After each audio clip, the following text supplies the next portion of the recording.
Welcome to Home Health Revealed, the podcast for home health and hospice leaders who want to stay connected to the industry and ahead of what's next. Yes, my name is Mecca Abdul-Aziz, and I am with E&M Home Care. I'm the owner of the business. Here in Columbus. Yeah, here in Columbus, you said? Mm-hmm. All right, so local. And how long have you been with that company?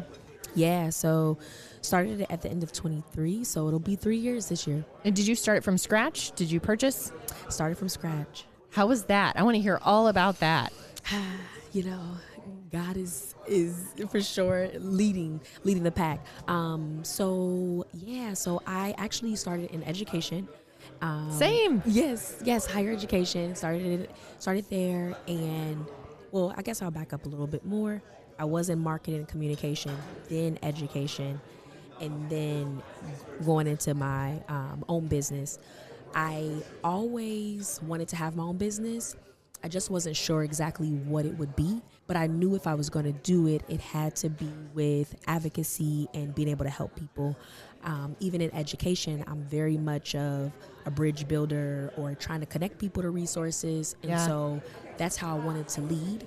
But I went through so many different business ideas that, like, back in 23 when I was originally starting it, because I will say what really propelled me to want to do it was when I got laid off from my education tech role. And so I was just in a space of like, okay, I knew that I was going to start a business, but I thought that I would wait till like 24. And so I was going through different like business ideas, but it didn't feel good. But my mom has always been she's always been in home care. Okay. And so that's you how I had found some out connection. You had an idea of what it was. It wasn't just like you pulled it out of thin air. For sure.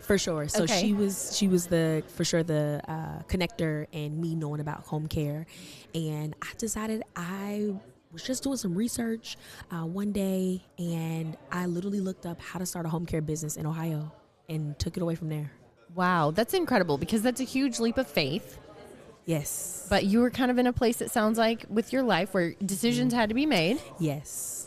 And so you start going down the path. Sometimes research takes you to click on that thing and double click on that and do the next thing. Before you know it, you filed an LLC and you're like, it's 4 p.m. and I'm starting a business. Yes, that is so true. And I think, too, I was pregnant at the time, so I have a 2-year-old. Oh. And so that also kind of put fuel under my fire of like, I need to make a change, and I want to do better, and I want to have better, and I want to make an impact in the community. So you started the business, you make the decision, you go to sleep at night. Did you wake up the next day and think like, all right, I'm really doing this? And then what was your first course of action? Yes, so I would say, I got licensed when I went through the licensing process. Okay. After I started the marketing. But then after that, I was like, okay, I told myself, because I had my little checklist. I was like, okay, once you get your website done and once you sign up for a place for mom, because that was one of my other first stops. I was like, okay, so what do I do after this? But it wasn't until I got my first consultation with a family. And mind you, I mean, I'm very much of a people person. Yeah. But I was like, wow, I don't even know what I'm saying. I'm going to literally fake it till I make it, but using my just my personal skills. And so I didn't have to do, thankfully, I will say I felt blessed in that moment because I didn't have to do a whole lot, but I think it was because of the urgency that they needed care. Yeah. But I really try to show them that they can trust me overall. And so I think from there I was really nervous about, oh my gosh, okay, I got to get the caregivers, I got to get all this stuff. But it's like you're doing things simultaneously when you're starting, because you do have to you start in the marketing, but then you're also hiring too. Yep. So you're kind of doing it twofold. You're building it while it's in the air sometimes, that plane.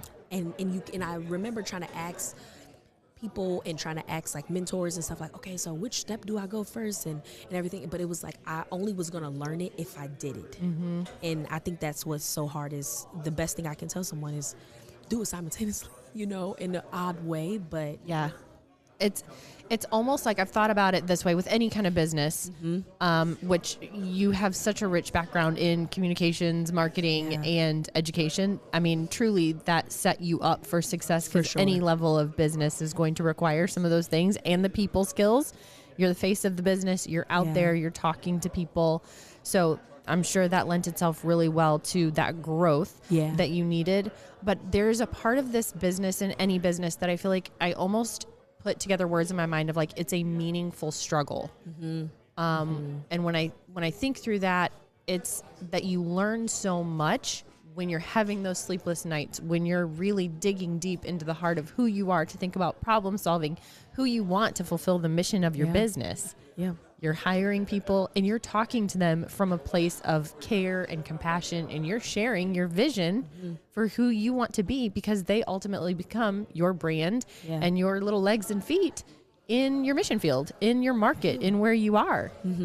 Yes, So- you're right. Yeah. And I think that's what's so hard too at times, like especially right when you're hiring people, because everybody's not going to do it like you do it. Right.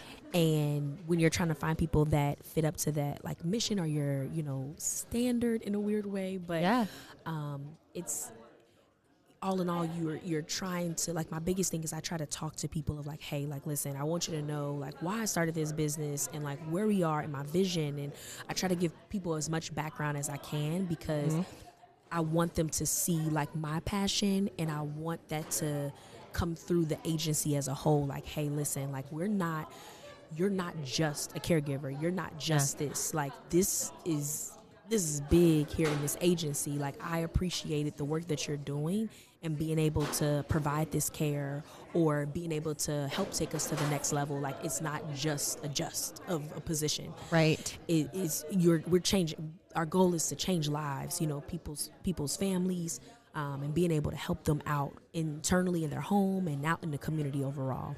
Now, are you also skilled care, or is it? We're just non-medical. Okay. Yep. So technically we are a skilled business, but I have not touched that side of the business. Okay, so that's a growth opportunity. Yeah. If you want to take it. If I want to take it. Yeah. It's only because my biggest hesitation is because I'm not a RN. I just get nervous that, say if we don't have the staff at all, even if you're hiring, like say if we don't have the backups to the backup, I can't call upon anybody, because if I was an RN, it would be different. I would just go and do it. But at least on the caregiving side, I can say that like I'm the backup to the backup, kind of a thing. So that's my only hesitation. You know what? It's interesting. I was talking to somebody recently about this, and they were sharing with me their perspective of the best home health agencies tend to be the ones that are owned by non-RNs because they know they can't be the backup of the backup. Yeah, that's true. And so they plan differently. Right. Yeah. Knowing that. Well, and that's, I just said that, I was thinking about it. I was like, what, Mecca, but you can have a RN who is like the director, and they literally, and we could work together. So, you just made me think about it. Maybe I should in the future. Yeah. Why not? Maybe a next year goal. That's right. We got 2027 coming down. She's going to be adding on some skilled care. Just wait. And it's so needed. And maybe now that you've built kind of this relationship, this funnel, if you will, for your marketing, home care really lends itself into that next step. Because a lot of times your same people, your patients do also need skilled care or are going to, right? We're all on that journey. Into, you're right. That's a good point. You did just make me take a step back and think about it in a different way too. So why not? Some people say why, and some people say why not. So also, your little girl is getting to watch you as a mom, as a leader. Like, how does her being able to see you drive what you do every day? I think for me, it makes me think about legacy building. And my partner is also, he's a general contractor. So we don't do business together yet, but we are going to, and that is our goal. We have goals, but I think it just pushes us like to look at things a lot different of like, we we have to build for her and her kids and our future kids, and just being able to have this like ripple effect of like a strong legacy and being able to have continued businesses.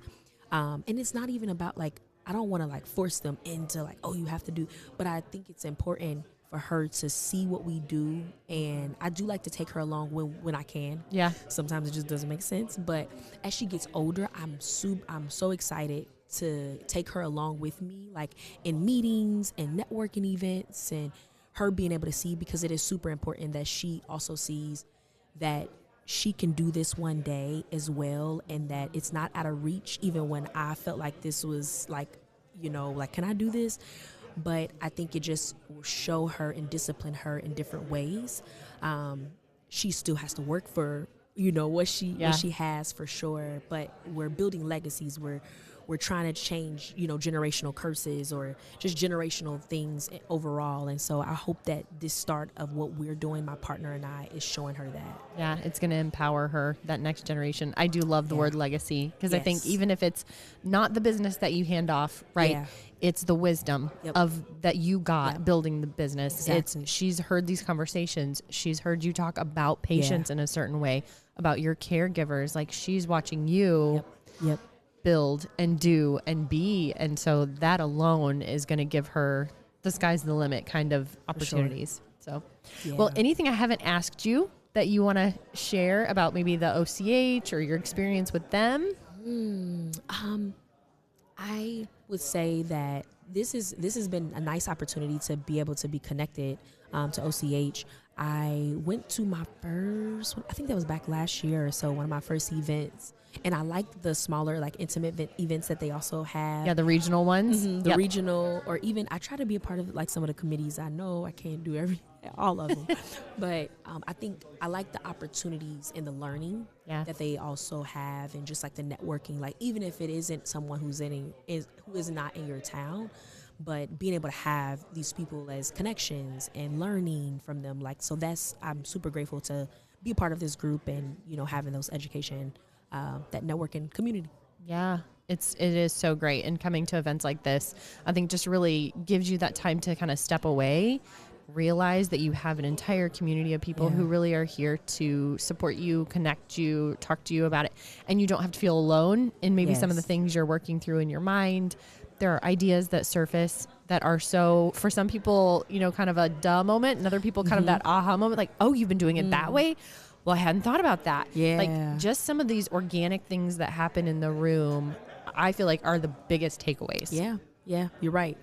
Yes. Because I want to go to conferences or go into networking events. I go to learn, to observe, to understand, or to be able to take a step back in where I am at and being able to engage. Because I'm a lifelong learner. Like, I feel like if I, even 20 years down the line, when I'm 20 years into business, I still don't know everything. Like, I'm going to always be a learner. I never want to get like complacent or just feel like I'm a know-it-all or anything, because you just don't. No, I feel like the minute you lose your curiosity, you're dead in the water. Yeah. Yep. I agree. 100%. It's that spark. Yeah. Well, hey, it's been so good talking to you. Thank you so much for coming up here. And I wish you and your business all the best. I can't wait to hear about the growth and the possible add-on of skilled care as well. That's just such a great opportunity. Yes. Thanks, Mecca. Thank you so much.